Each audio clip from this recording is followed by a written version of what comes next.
है बजरंगबली, है अंजनी के लाला, है पवन पुत्र हनुमान। आज के दिन जो भी इस वीडियो को लाइक करे उसके ऊपर कभी गरीबी मत आने देना। राहु दोष, पितृदोष, मंगल दोष से उसका जीवन बचाए रखना। जय बजरंगबली। दोस्तों, वैसे आपके बारे में मैं कई जानकारी बता चुका हूं और इसके बारे में वैसे विशेष रूप से कोई और परिचित बात बताने की जरूरत नहीं है। जो आग का पौधा है, ये आयुर्वेद की दृष्टि से, तंत्र की दृष्टि से और अध्यात्म की दृष्टि से बहुत ही उत्तम पौधा कहा गया है। ऐसा क्यों कहा गया है? क्योंकि आप में से अधिकतर लोगों को जरूर पता होगा कि जो आग के पत्ते हैं, ये हनुमान जी महाराज, भोले बाबा तथा मानव दुर्गा को इसके पत्ते की माला चढ़ती है। दोस्तों, आपके पौधे दिव्य एवं चमत्कारी गुणों से, अलौकिक एवं चमत्कारी गुणों से भरे हुए हैं। इसके जो मैं तांत्रिक प्रयोग बताऊंगा, आयुर्वेदिक प्रयोग बताऊंगा, धार्मिक प्रयोग बताऊंगा, शायद ये प्रयोग जानने के बाद कल से आप इस पौधे की पूजा करना शुरू कर देंगे। ये कोई साधारण पौधा नहीं है और आपने जरूर देखा होगा कि मदार के जो ये आग हम बोल रहे हैं, पौधे, इसे मदार के नाम से कई जगह जाना जाता है। तो इसकी जो चिड़ होती है, इसकी भगवान गणेश जी की आकृति बनाई जाती है। 11 वर्ष पुराने जो आपके पौधे हो जाते हैं, तो कभी कभी कई तांत्रिक ग्रंथों में लिखा है वर्ष पुराने 11 से 23 वर्ष पुराने जो इसके पौधे की जो होती है, भगवान गणेश जी की सूंड के समान आकृति ले लेती है और बिल्कुल ही भगवान गणेश जी का ही स्वरूप धारण कर लेती है। ऐसा माना जाता है कि प्राचीन समय में लोग मदार के ही, अर्थात जो आप ये आग का पौधा देख रहे हैं, इसकी ही झट से गणेश जी की आकृति बनाते थे और मंत्रों से सिद्ध करके अपने थैले में रखते थे। और ऐसा माना जाता है उस थैला पर कितना भी अन्न धन या फिर कुछ भी सामग्री को रख ले, वहां पर फिर कभी क्षमता नहीं है अन्न धन का भंडार, जितना निकालो उतना ही स्वतः ही बढ़ जाता था। ये सब प्राचीन समय में होते थे। तो दोस्तों, जो सफेद आग है, बहुत ही चमत्कारी गुणों से भरे होते। वैसे तो मदार के पौधे, सफेद आग के पौधे या फिर नॉर्मल जो आग के पौधे हैं, ये बहुत ही दिव्य गुणों से भरे होते हैं।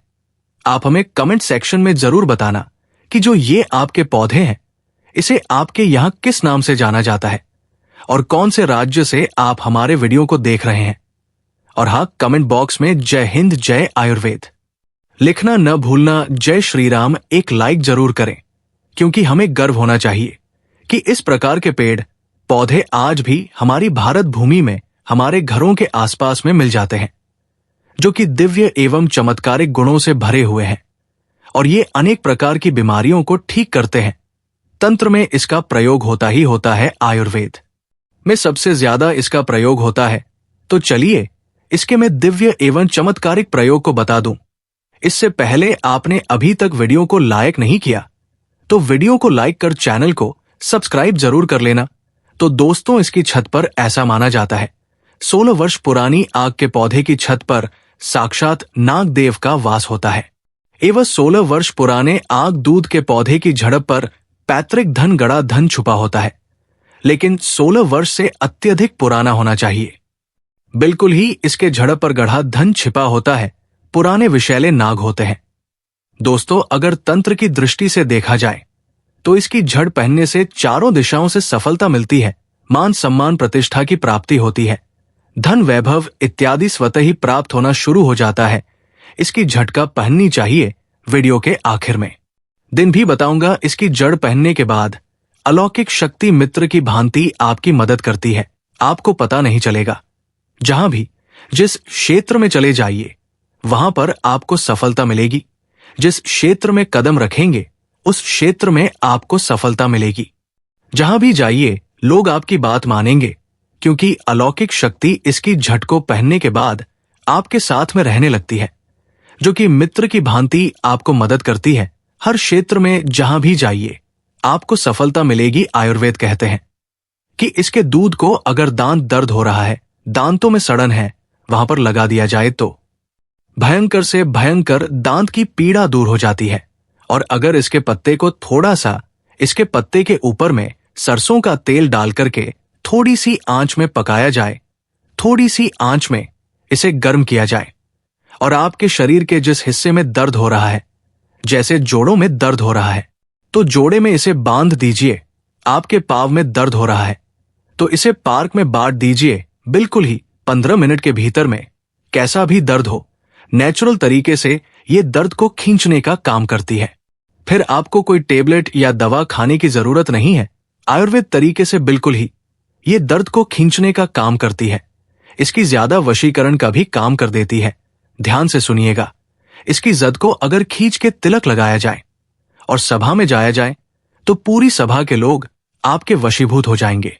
या फिर झटका तिलक लगा करके जिसे वश में कर ना हो उसके पास में जाया जाए तो बिल्कुल ही इनके प्रभाव से वो वशीभूत हो जाते हैं। दोस्तों, इसके पत्ते इच्छा पूर्ति करने का काम करते हैं। किस प्रकार से, ध्यान से सुनिएगा। अगर इसके 11 पत्ते भगवान शंकर को चढ़ाया जाए तो भगवान शंकर भौतिक सुख प्रदान करते हैं। अगर इसके किस पत्ते माता दुर्गा को चढ़ाया जाए माला पिरो करके, माला बना करके और उसमें दुम लिखा जाए तो बड़े से बड़े मनोरथ की पूर्ति होती है। इसके तीसरे पत्ते का प्रयोग जान लीजिए। मंगलवार के दिन अगर हनुमान जी को सिंदूर से राम लिखकर इसके 11 पत्तों की माला बना करके चढ़ा दिया जाए तो भोग मोक्ष एवं सभी प्रकार के वैभव की प्राप्ति होती है। इसका फल बहुत ही दिव्य एवं चमत्कारी गुणों से भरे होते हैं। अब ऐसा क्यों होता है? क्योंकि इसके फल में कुछ ऐसी दिव्य एवं चमत्कारिक शक्तियां पाई जाती है। हमारे गुरु ने बताया था कि इसका जो फल होता है इसमें रोए निकलते हैं, अर्थात इससे रुई निकलती है। उस रुई से प्राचीन समय के संत महात्मा लोग दृश्य एवं अदृश्य सिद्धि को आजमाते थे, अर्थात इसकी रुई से व्यक्ति अदृश्य हो जाते थे। दोस्तों, इसकी रुई चमत्कारी गुणों से भरी हुई है। इसके रुई से आप अपने जन्म की गरीबी को मिटा सकते हैं।